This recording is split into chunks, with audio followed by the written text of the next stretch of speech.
sekarang ini. Jelaslah bahawa kerajaan perlu ada sesuatu cukai penggunaan consumption tax yang lebih stabil daripada SST supaya hasil kerajaan stable dan terpelihara. Sekiranya GST dikembalikan, kerajaan perlu memastikan dasar income tax juga berubah menjadi lebih progresif, ya, dan bantuan cash handout ditingkatkan dan gaji minima ini kena dinaik sebagai living wage, bukan minimum wage lagi. Supaya kalau cukai GST dibalik ni, yang regresif, dia akan tidak menindas yang termiskin. Bukan saja bawa balik GST, you boleh bawa. Saya akan tengoklah dulu, ya. Tapi kena tingkatkan cash handout, kena buat income tax tu lebih progresif dan juga pastikan gaji minima naik kepada living wage.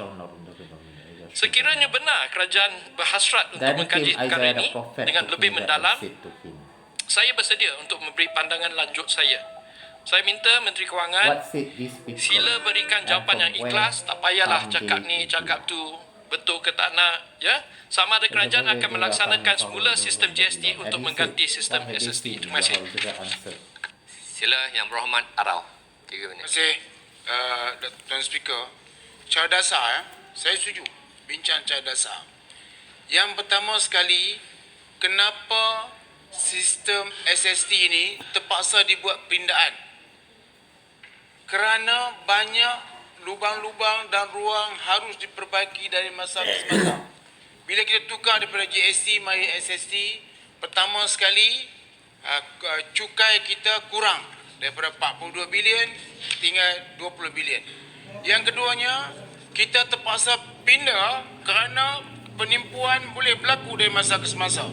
Contohnya, kita terpaksa masukkan seksyen baru 73A bagi menjadikan satu kesalahan bagi mana-mana orang yang mendapatkan pemotongan cukai secara tidak wajar, di mana hukuman yang akan dibagi ialah 50,000 denda, 50,000 denda ataupun penjara tidak lebih daripada 3 tahun dan seterusnya.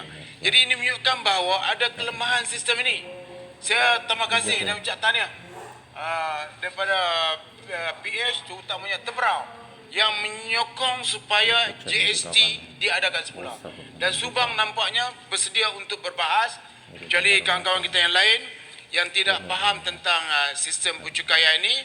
Kita cakap berbagai-bagai, lebih kepada untuk mengeliukan rakyat. Sekarang ni rakyat sengsara di antaranya kerana SST ini diperkenalkan, dan dalam masa yang sama SST ini banyak lubang-lubang yang boleh menyebabkan kerosakan kepada sistem itu, sehingga kita terpaksa buat pindaan.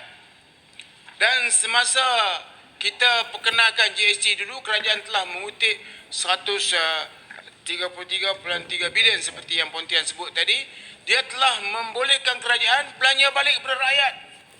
Itu sebab masa PH, mereka tak boleh buat apa langsung, sehingga yang mereka boleh bagi secara nyata ialah sebanyak RM30. Itu saja, ya.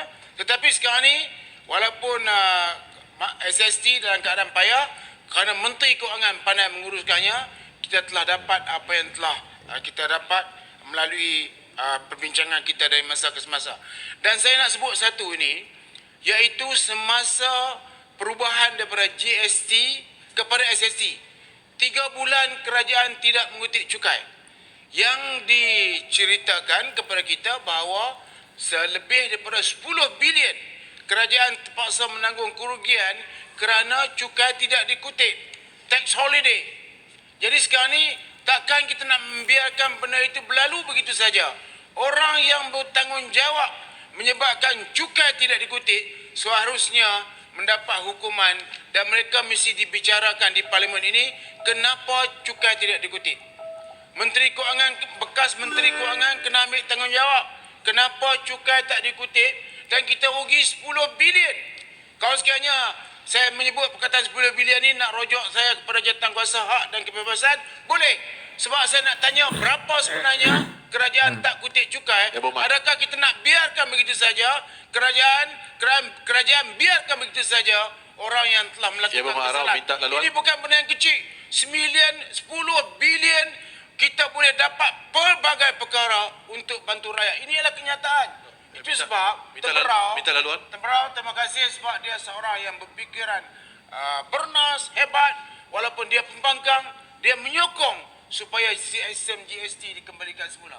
Sama-sama. Betul dengan Kanga tak sokong. Ya, Muhammad Arau, adakah ini masa yang sesuai untuk kita perkenalkan GST? Okey, very good. Di waktu masa rakyat sedang menghadapi banyak kesusahan. Ya, saya setuju. Yang kedua. Oh ya, tak boleh bahas, saya pengambil. Saya yang pengambil. Ya, saya tahu sekarang ni tidak sesuai diperkenalkan sistem cukai yang baru. Tapi saya nak sebut bahawa ada kelemahan kepada sistem ini, kita terpaksa buat pindahan. Saya setuju bahawa kita teruskan cukai yang ada sekarang. Mungkin sampai masanya kita akan perkenal GST. Tapi itu perbincangan kemudian. Tapi semasa tax holiday, semasa kerajaan tidak kutip cukai itu, siapa nak tanggungjawab? Adakah bekas Perdana Menteri? Adakah bekas Menteri Kewangan? Atau Jurutung? Semua ataupun semua kumpulan PH. Tapi susah juga sebab sebagai PH bersama orang kita sekarang ya. Jadi siapakah yang harus ambil tanggungjawab untuk menyelesaikan masalah 10 bilion ini? Rakyat, orang yang sewajarnya dicukai, tak dicukai. Tapi kerajaan terus bagi perkhidmatan melalui tentera, polis, perkhidmatan awam. Sekarang ni siapa nak ambil tanggungjawab? Rakyat kena dibagi tahu satu kaedah bahawa mereka yang telah melakukan kesalahan ini mesti dipertanggungjawabkan. Kalau kita tak suruh dia bayar, nak suruh dia, tak mungkin dia boleh bayar. Cuma dia mohon maaf kepada rakyat Malaysia kerana tidak mengutip cukai selama 3 bilion. Sebab kena ingat pada 10 bilion. Dan kena ingat ini bukan duit keluarga kita. Ini adalah duit yang rakyat berhak untuk mendapatkannya, tetapi kita tak kutip cukai.